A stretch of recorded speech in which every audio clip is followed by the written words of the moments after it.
you can see in real time the impact you're having face to face, but you can't see that.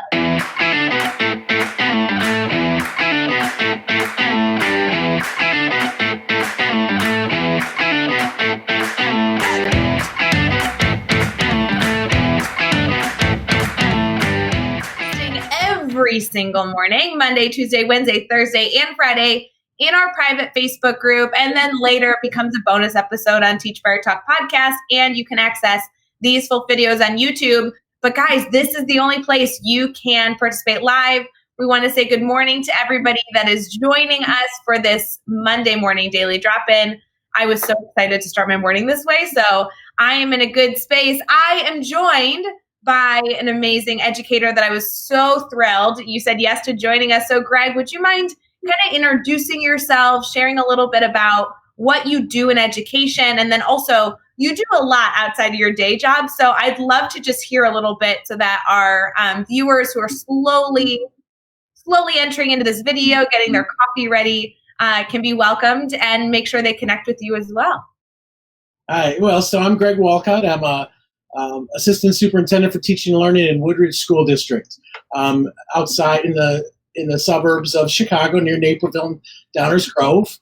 And I'm a consultant and wrote a book, Significant 72, Unleashing the Power of Relationships in Today's Schools. Mm-hmm. I consult around the United States on social emotional learning, response to intervention, assessment, and just a variety of different topics during my vacation days. And additionally to that, I'm an adjunct faculty member at Concordia University and a dad. So I'm pretty busy, busy. You don't seem like you do much at all. Geez. No, kind of like you. There's just, so much time in the day. What am I going to do? Well, I have to say, Greg, we've had a lot of people on this daily drop-in. We love being able to welcome in educators from around the country to share not only their expertise, but also how they've experienced COVID-19 and supporting teachers. You were someone, though, I was so excited was joining me because I've been following your professional career for quite some time. I've been a fan for a long time. I've interacted with you a few times on Twitter, and I was so honored when we DM'd a few weeks ago. I got a copy of your book, which was such a wonderful blessing. I've loved it. The topic is so relevant. And then you decided to come on this daily drop-in, and selfishly, and I will say good morning to all these amazing people that are joining us right now and commenting, but selfishly, I was just excited to get a conversation with you.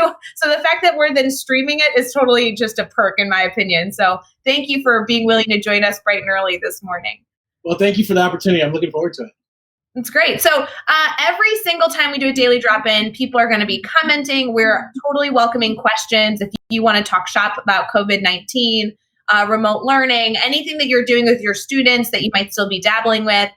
Greg, I'm not sure if you know, but we do so much in our private Facebook group. I was actually just live yesterday, Sunday night, for our bi-weekly family check-in, which is a time on Sunday afternoons where we just come together and kind of get into those nitty-gritty questions on lesson planning. So this group is very, it's normal for them to ask a lot of questions. So as they're popping in and saying good morning, we just want to say hello to everybody. I know Jenny's here, Jessica, Deborah, Brianne, Alex. It's just so fun to see everybody kind of popping in here this morning. But as you guys are typing your questions, Greg, tell us a little bit about how you have had to adjust with the current times. I mean, currently, we're both in Illinois right now, which is a blessing. We just got really devastating news on Friday that our schools will not be reopening for the rest of the year.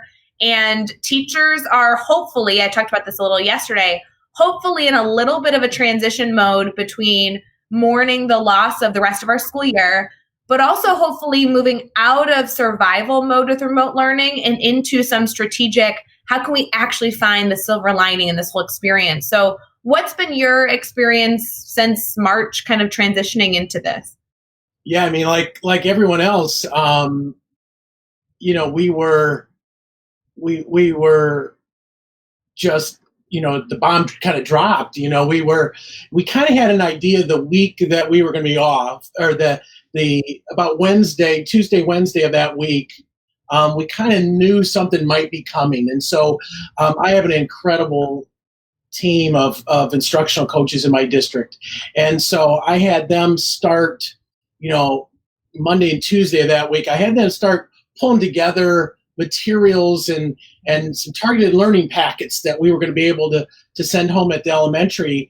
And luckily, that Thursday, it sounded like we might be able to come. And so they were able to scramble and put those materials. I mean, they, God bless them. They spent probably that whole day, photocopying packets, but yet nobody else knew what was going on. Everyone else is continuing to teach. So then that Friday at like 2:00, as you know, it was pretty much shift gears. And so it's just been, it's been amazing, and I don't know if there's a good comparison, but, I think if you, asked a medical doctor to all of a sudden to go be a veterinarian the next day, they've got a lot of the knowledge and the skills to be able to transfer, but it's still totally different. And I think that's kind of what, our experience has been. But like educators across the country, our teachers have just stepped up in ways that I would have never, ever imagined. It's been pretty cool. It's been pretty cool to watch. I've not heard, there's so many things you just said that I want to dive into. I'm so thankful that we're 7 minutes in and there's already gold happening. But I have to tell you, I love your comparison between a doctor and a vet, because clearly those are both in the medical field. Clearly they both had a lot of schooling. But there's really massive differences between those two jobs. And so I love this analogy between, educators that are shifting. I think a lot of educators felt like they were fish out of water, but almost felt foolish when they went to remote learning. They're like, why don't I know how to do this better? Yeah. And I think the message that we continue to share and so many educators continue to share with each other was, this is a much larger shift than it might seem for teachers moving from their classroom, seeing their students every single day, to a remote learning environment. You really do kind of feel like a fish out of water. Yeah, it's totally different. And, I had a teacher I was talking to the other day from Nebraska, and she was talking about how Jimmy, she said she kind of feels like Jimmy Fallon in that, she's like, Jimmy Fallon's her favorite comedian, and there he is with his live audience. Now he's doing it from his living room. Yeah. And she's like, that's kind of how she feels. Completely. Because you strive off that interaction, that connection. And when that connection isn't there, it's like you just are left wondering. You can see in real time the impact you're having face to face, but you can't see that. And so then you second guess yourself, you second guess your techniques, you worry you're reaching your audience, you don't know who your audience really is. Yeah. So it's been a tough time, but man, I'm telling you, I think there's going to be teaching before COVID-19 and teaching after, because I think so many teachers are empowered to do things now that they wouldn't have probably been forced to do otherwise. And so now I think they're, and I think that's the nice thing here in Illinois for this next set of time, is that, all right, we kind of got our feet wet. Now let's get to work. Yeah. And I've really felt the same way. It's funny. I do want to get into kind of what August could look like. So I think that we'll table that. I really want to get to that idea.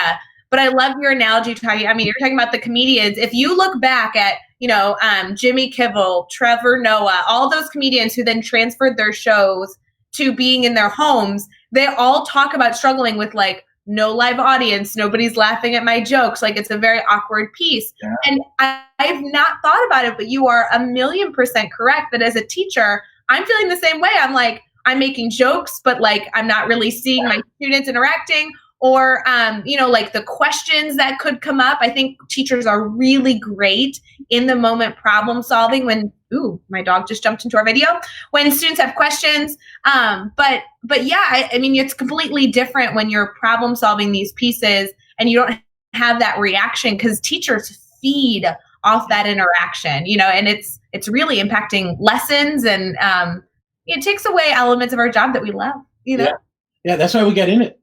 Oh, it totally is. It's Yeah. for those fun opportunities. We've been actually doing a Google meeting with our students every day. The whole team comes in. I see 150 kids a day. We get a percentage of those that join, and then the teachers that are a part of that. And we've just decided, it used to be a Q&A, and we still offer opportunities for questioning, but we're just playing games for an hour. We love it. It's just interaction time with people that we love interacting with, you know? Yeah. Yeah, and I'm sure you're seeing, such a different side of some kids. Oh, There are kids that are shining in this environment, that weren't shining before. And so how do we, that's one of the sad parts for me about hearing that from so many people that were not going back, because I was really excited to see how, so many teachers would say, geez, Greg, I can't believe how Jimmy was so quiet in class, and now he's bringing all this to the Zoom session or the Google Meets, and I was so excited to see how that changed Jimmy, that confidence, and so I'm hoping that kind of confidence still changes kids, as we go forward in the fall. So let's talk more about that, because you mentioned that before, and that was really important. I do want to circle back. We talked about this idea. I had mentioned it, and then you brought it up in a even deeper idea of teachers have been in this mode of trying to figure out what's going on. And then there's this moment where we need to get out of survival mode and more identify, okay, what are we actually going to do with this time we have left? And Joe, who's been commenting here, and I'm sorry we haven't been reading these very much, so we will get to them. But Joe and I have actually been sharing messages over Voxer about this idea of we have to start moving into not just necessarily planning, trying to get through the day, but now seeing this as, if it's going to be more long-term, what are some of the powerful things we can now be doing and planning? And so I'm hoping our teachers start to think that way of, we've kind of gotten our feet wet, but what's the next phase of this look like between now and the end of the school year? Do you have any thoughts on that? Yeah, I think now is that, now we've got our feet wet. Now we can really get creative with experiences, and really start to create some experiences. I think it's so important that, that we this next phase is us saying, all right, yeah, it hurts. Yeah, it's been hard. Yeah, we've gone through a lot. The kids are going through a lot. But now, what do I want kids 5 years from now, 10 years from now, 20 years to look back and remember what happened in COVID-19? I want teachers to look back and say, boy, this is what my teacher had me do during this time. My art teacher had me do all, I've seen all these great art aspects where the art teachers are having the kids go out and do the perspective arts, and so, I want them going back and saying that, I want the kids to be looking back and saying, and telling their kids and telling their friends, when this happened, I was making masks, designing masks I was, I want them to look. I think I want teachers to shift now to, how can I make this the most memorable end of the year in a positive way while still teaching content, and reinforcing those essential priorities of the year. But let's move forward with that kind of idea, and that's kind of where I'm thinking. I think that is the most important call to action that I've heard over the course of this time, because you're right that I think maybe this is ignorance. So I apologize to anybody listening if you're like, oh my gosh, Ray, you're so out of the loop. But there was a period of time, and I won't admit to how long, where I was like, this is going to pass quicker than everyone else's thinks. We're going to be fine, no stress. And now we really are in a portion of our time. This will be talked about forever. This is a part of history. Our students will know exactly where they were at this point in time when we reference it. Similar to many of us for 9/11 and all the other things, we all remember what experiences we were having, where we were in our life during this time. And I love this idea of educators now being able to craft what that narrative looks like years from now. What cool opportunity do we have as teachers to not only give our students learning opportunities that will engage them right this moment, which is what we've been completely chatting about for weeks and trying to, be dynamic, let's explore, but more so, what if we saw this, like you said, where we get to craft the narrative that our students are going to be discussing for 20 years from now, 30 years from now, of the cool opportunities they had. So what if we got nitty gritty with that, Greg? What could that look like? I mean, you said making masks. I love that idea. I know that these ideas are going to change depending on the grade level and the content, but have you seen anything cool that is worth mentioning, or is this kind of something that you hope over the course of the next few weeks really starts to come to fruition? I think one of the things so I'm a huge proponent of design thinking. And just a huge proponent for design thinking. And so I know a high school in Oklahoma right now, what they did. And again, I think this is a unique time, Ray, because it's the end of the year. So we don't really have to, in many situations, we don't have to teach something new. The grading parameters in most districts across the country have been taken off. So it's pass fail. Mm-hmm. So let's get creative and get fun. So this district in Oklahoma, what they did is they went ahead at high school level and they got permission. They got some online classes from, I think it's called Coursera or something like that. And it's basically free classes in design thinking. So what they did is they started introducing these design thinking ideas to their high school students and then had them pair up. And so that they are going through that entire design thinking process to create something for the world in their community. And that, I think, is one of the coolest ones I've seen, because I think that's where, we all see these, New Balance shoes that's now making masks. We see all these things where people are pitching in, and I think this is our kids' opportunity. They want to do something, they just don't know how. And so to turn around and give them that. And so in this high school, they totally walk through that design thinking process. The teacher does the Zoom check-ins and basically has gone through and done the chat rooms, so the kids have their peer group in the chat rooms. And so I think that's that's the best one that comes to mind. Well, and I think that's a great example of a high school because, I'm sure the work you do as well. I work with teachers K through 12 and even college professors that I've been working with recently. And while we all have our specific things, specific vocabulary based on the grade level, and everyone kind of likes to section themselves into a certain part of education, the reality is good teaching is good teaching. And so while we might talk about different ideas differently in a high school setting versus a second grade classroom, this design thinking element, I'm so thrilled you brought this up, is something that you can implement at any grade level in any subject area. And while your facilitation will be slightly different, the scaffolding towards an idea will be slightly different. This is a perfect idea. No matter who you are listening, you have now an opportunity to create problem solvers that actually can do some really important work during this time that we've just gotten, which is such a blessing.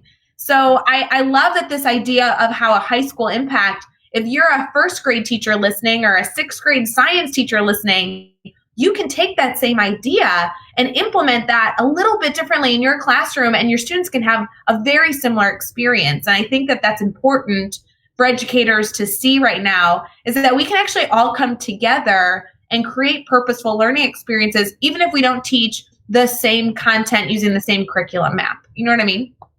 Yeah, and it can, and I think you could easily, elementary teachers could easily look into some of the information around service learning, because that's in essence the same thing, and a scaled down model, and you could do the service learning the same thing. And I know one of our elementary schools is just doing a phenomenal job with service learning.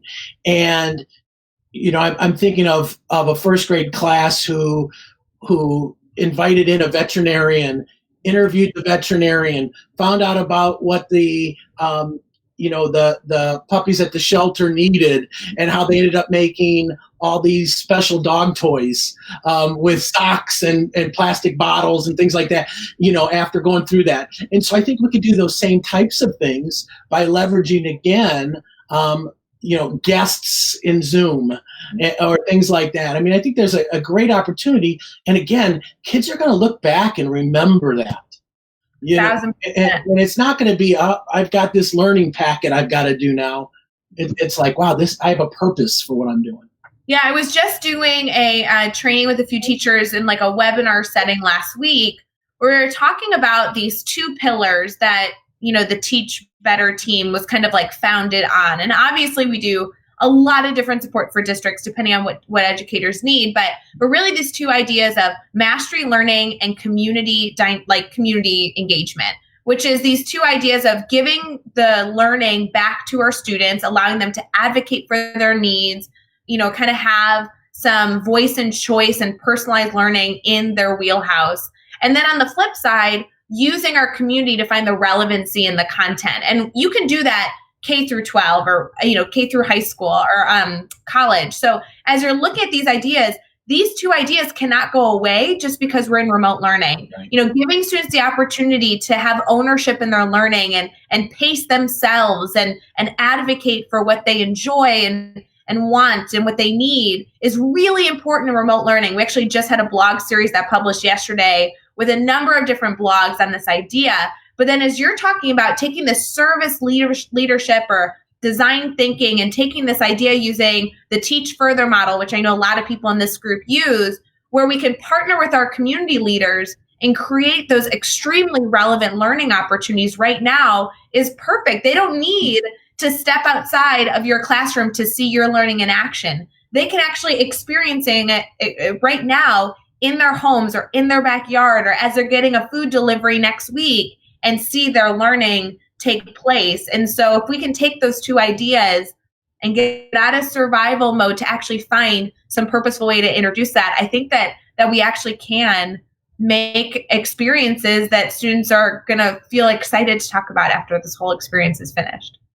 Yeah, I think one of the things I talk about in my book is we all have these basic psychological needs. I call them the ABCs: autonomy, belonging, and competence. Mm-hmm. Autonomy, belonging, and competence. And right now, when we are, so emotional and using that emotional part of the brain, we feel no control. We feel no control, and we need to feel some type of control over this situation. And so if we can do some of these things that, give the autonomy and the voice and the choice, that make them feel that they're part of something bigger than themselves, and then make them feel that they're successful and good at it, that's going to propel them through from a physical well-being point, as well as, again, down the road. 1,000%. This is a great, we're going to pause here and just remind everybody that we are absolutely taking questions. So feel free. I know we've got a lot so far, a lot of amazing comments who are agreeing with all the analogies you make, Greg. They love that. They've talked a lot about how they really like this idea of being a part of history. We can give a shout out to baby Luke, who's our, I feel like baby Luke's my favorite baby of all time, but he's watching right now, loves to join us during our daily drop-in. So good morning. And I think there's a lot of questions that are going to continue to stream in. Do not forget, if you are listening to this recording after the fact, either as a bonus episode on Teach Better Talk podcast, publishing 7 episodes every single week right now, or if you caught this video on YouTube during our daily drop-in playlist that we have, we really do want to take your questions. We want to engage with you. So feel free to join our private Facebook group over at teachbettergroup.com to actually participate live with us. This is a great space to answer questions, ask questions, and be able to engage with one another. We really do believe that is a huge part of the success of educators right now, is staying connected, asking the challenging questions, and being a part of this brainstorming team. So, Greg, I've loved what we've discussed so far. Alex actually just posed a question that I think is worth us discussing a little bit. He says, can you share some concrete examples of implementing those innovative practices in a low-tech remote learning setting? So he's specifically, I think, noting, the design thinking that we've discussed, the teach further model I know we've mentioned, the grid methods come up, kind of all these little ideas of service leadership, some concrete examples for implementing these innovative practices in low-tech remote learning settings. So any thoughts on that, Greg?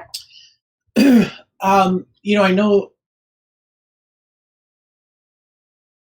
So again, I know with the design thinking, I think even with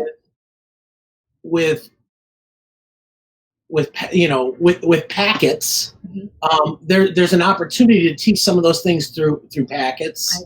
I think, but I think the piece that I don't know if it's being utilized as well as we could is all everything we could do with our phone. I know a teacher right now who is conference calling her students. Yeah. And so she is. So I think some of those things we can do at Zoom. Let's just think of how we could do them on our phone. Yeah. And so this teacher, she has her groups. She had her groups, and they were. I think it's Schaumburg, Illinois, and I think it was fourth grade, and that pod of kids had really connected before break. So she does a 5-way phone call, on her cell phone where those kids still come together. So I think from a low tech place, I think you could still do some of these group collaboration things via that, definitely through the packets. I think there's still some opportunities like that. So I think, those are the first things that jump to mind. No, I think you're right, Greg. It's interesting. I've been reflecting on this a lot because every time I go live, and I think I've been clocking some good hours here recently. I'm just saying, there are educators that are asking questions about what to do when their students don't have Wi-Fi, when their students don't have phones, when there's no access to technology. And I'm kind of in this place that has two different viewpoints on this whole idea. One is I need educators to continue to challenge during live videos and during every other interaction that we have to continue asking these questions about equity. Because I think that these questions about what do I do when I don't have technology for remote learning, my initial reaction is you are in a hard spot. If you are asking questions, and Alex, you are just one. I know that Alex and I have interacted a bunch. I love you, buddy. There's a ton of people that are in this group and that I've seen in other groups that I've been a part of that are like, I don't know what to do. I don't have access to technology. And there's parts of me that I'll give the suggestions on packets. We can talk about phones being maybe an option, even if you don't have a lot of access to technology. A lot of people have smartphones and pieces like that. The reality is if you don't have access to technology, you are in a hard spot right now. There's not a right answer. To be honest, sometimes you get these questions and it feels like a gotcha moment because I'm like, I don't have a solution for you that's going to actually make you feel better. There isn't something that I'm like pulling out of my hat like, have you done this? And it's this golden ticket to really making sure you're reaching your learners that are, miles and miles across in the district that aren't getting the support we need. It's a massive issue. On the flip side, you have to keep asking the question because we are in a massive equity issue, concern. And if we don't continue to ask about the students and advocate for the students who are disconnected because of lack of technology, it really does need to be an idea that continues to be brought up so that everyone is aware of these hurdles.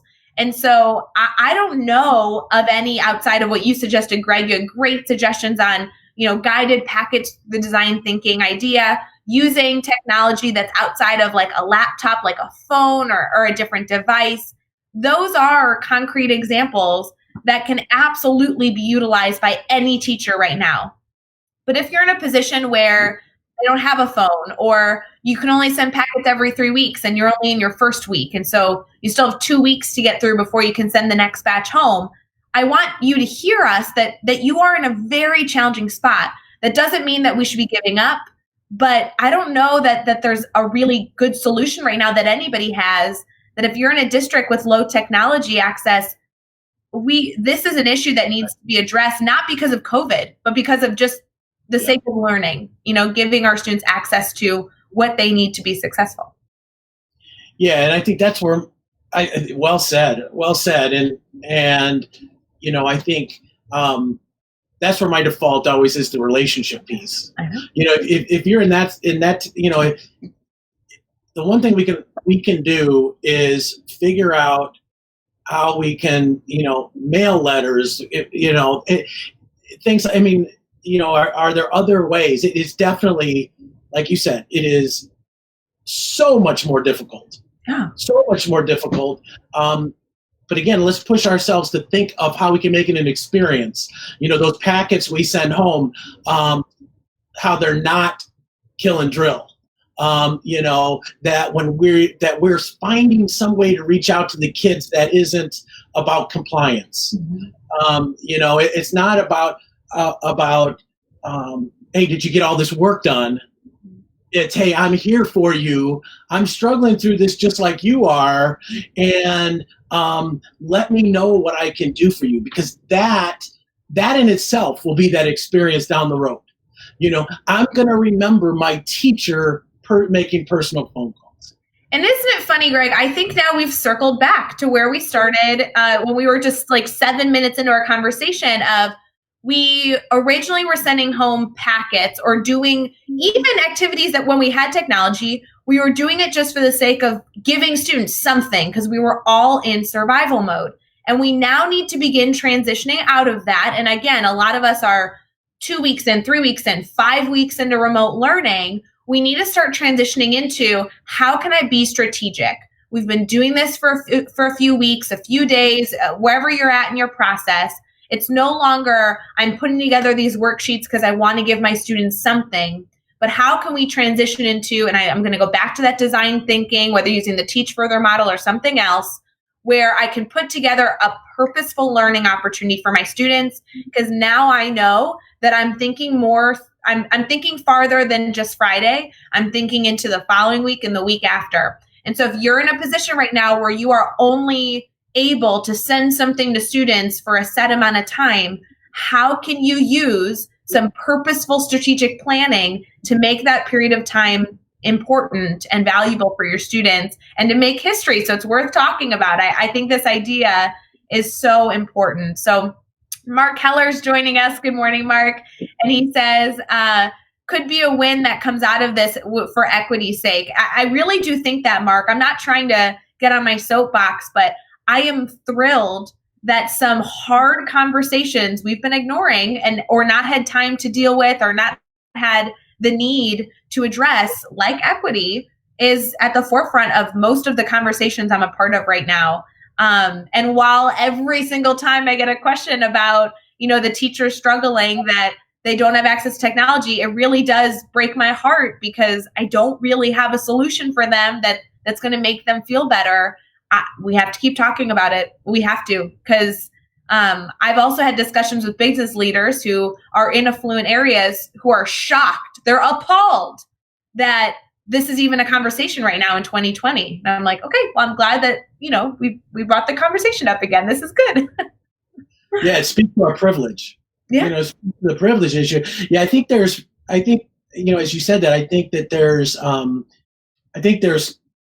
maybe three or four big themes I think that are come out of this. Equity is number one. Sure. By far, equity is there, and I am hoping, like you, that this finally, puts a spotlight on it. Sure. I think the other big theme I think that's going to come out of this is grading. Why do we need to grade? The kids that are able to do the work are doing the work, not because of the grade, because of the experience and because of the quality feedback, that they're getting. I think the relationship piece is coming to a new level, because I think that many teachers have forgotten why they got into education, and that is because of that relationship. And now that they're away from their kids, are realizing I need that, I need that for my well-being. And I think maybe the fourth one big thing that'll come out of this is just this empowerment and fact that, you know what, so many teachers didn't think they can do this, and they are.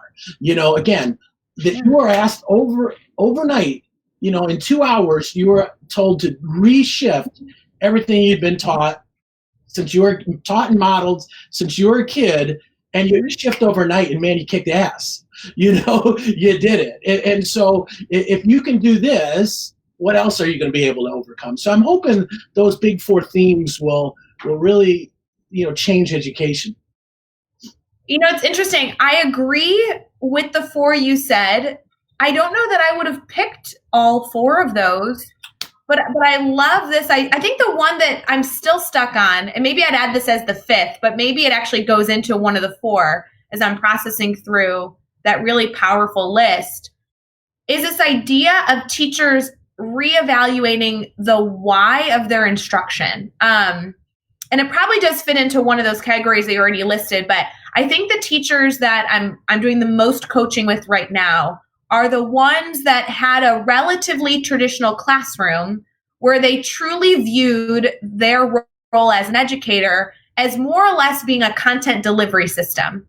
And those are, and the ones that have realized that and have now opened their mind to finding out what else is out there, and they're trying to be learners right now. That's the majority of the coaching I'm doing of these teachers that are saying, okay, I really did, for whatever reason, maybe not even cognizantly, I didn't realize that I really thought I was the smartest one in the room and I had to deliver the knowledge upon the students.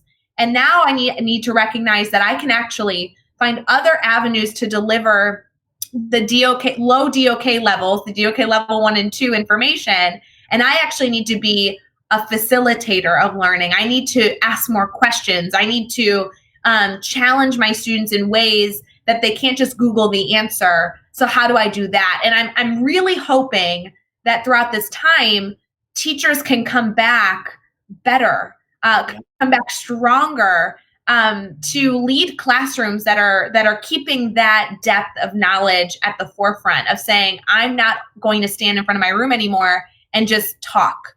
But now I'm going to facilitate discussion. I'm going to really make sure that my lesson planning is strategic, because there are other ways for students to consume the information. I want them to interact with the information. Does that make sense? Yeah, I love that. And I love that last phrase, interact with it. Mm-hmm. It's interacting with it. It's not consuming it. And that's the key. Yeah. Yeah, it's really interesting to see the transition. And I think there's so many pieces. I loved your idea of grading. Grading is a hot topic. People get real flustered over that one. I'm sure you see that all the time. Yeah. But Mark Heller commented in here following up, like, yes, grading. And there are some people on the Teach Better team that we've been duking out grading for a while. We kind of all have our different pockets that we land in terms of how we feel like grading should be. Some more extreme than others. I'm going to call out Caitlin on the Teach Better team. She's about the farthest extreme of grading. And I love it because debating with her over grading is fascinating. And I think that that's been my biggest area of growth. That's a big statement to say, but one of my biggest areas of growth as an educator has been in my understanding of grading when I entered into the field, and where I am now, I think it's changed, 360, to understand that grading is not something that I feel strongly about at all anymore. It's so much more about feedback and finding the right motivational strategies for students. And if you're a teacher right now that's basing grading, and that's the reason that your students are working hard, you've lost your ammo. So you got to find something else, right? There's got to be more to the purpose behind what we do, Yep. Yeah. My friend Tom Herrick just sent me a blog that he's writing this morning for Solution Tree, and he said, and in it he was talking about how easy it would be to just have accomplished, not yet. Mm-hmm. And hey, wait, that's kind of what we're seeing across the country right now with our proficiency scale. And yeah. And if it's not yet, like you said, let me swoop in with the feedback. If it's accomplished, it's what's next. And why couldn't we, why can't we start thinking of that? Because we all know that's what works better. You're right. Brian Zwemke just commented, grading? No one's ever had an opinion on that. Like, that is truly, when we have districts that come to me and they're like, Ray, we're thinking of implementing standard-based grading. And I'm like, great. How are you changing your instruction before you go about that? Because the first thing that the majority of people say is, what grading platform do you like best? What grade book do you suggest? And I'm like, guys, this idea of focusing our feedback to be more driven on what students actually need versus assigning a number or a value to evaluate the student at the end. We need to shift our instruction to be more mastery focused. This is why a lot of the districts I'm working with are shifting to like a mastery framework, whether they use something else or they use the grid method, because it allows you to truly personalize a student's pathway that allows them to get the feedback they need when they need it, exactly in that moment. Because that way, when you're giving them feedback, the grades become irrelevant. So whether using a proficiency scale or a not yet and a yep, you got it. I mean, you have to have this pathway of when you get it, then what? So building in enrichment, building in scaffolded learning opportunities, doing in these pieces so that we can all get there just, at our own pace when we need it. The feedback's massive. It's so important. Exactly. Exactly. Andrea commenting here, grading should not be punitive nor motivational to do the work. It's such a shift in students' mindset. It's absolutely true. And this is another comment here. You said it right, Ray. It's the ammo. We really need to find different, tools in our toolbox to motivate our students and keep them engaged, because grades cannot be the reason they work. That's not enough anymore. So, Ray, my daughter is all into dance, and she takes she is like, lyrical and jazz and ballet, all these different things. And you know what? She's never received a grade. And she continues to strive to the next level. Mm-hmm. And so it's not, as it's not about the grade. And I think, and I love the honesty in that answer. I think we change the kids' thinking by changing the adults' thinking in the early grades, so that, because if we did it right in the early grades, where it was all focused on the feedback and the next step, then we would have the kids in the fixed mindsets that they're in when they get to high school. Well, and Greg, that's funny. Now you're talking about kind of the short term and the long term. Like a long term, we need our teachers in younger grades to instill this mindset, right? In the short term, that's not a cop-out if you're listening right now and you teach 9th grade history. Like, you can control the narrative. It's going to be harder than ever. And we have a user in here. I don't know if Lisa's listening. Lisa always comments, and we always push back on this idea together. So she's one of my favorite people to be live with. But high school's tough. Middle school's tough. Teaching high grade levels, it's a tough job. But you can control the narrative. So does it mean that you're in a tricky spot because they have all this history that's teaching them that you might be incorrect? Absolutely. But you absolutely can be a part of changing this narrative. So if you're listening right now, no matter your grade level or your content area, start having these conversations. And I would say the first step, and I know this is so scary to teachers, I love transparent, honest conversation about this.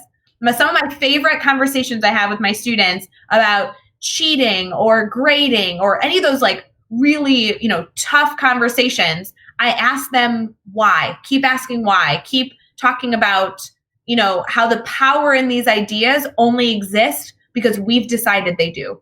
And if you can really start to have tough conversations, transparent conversations with students about how grades cannot be the driver and how you want more for them, you can start opening up their minds regardless of their age. So I'm excited for teachers to start doing that. I think that's important.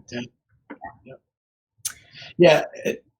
And, I'm just thinking on that. And one of the questions I saw just pop up is with the parents, and how do we change the parents? And, I've seen some amazing work where people have started using either Seesaw or Flipgrid, some of those tools to show parents how feedback changes and how feedback can make a difference without the grade.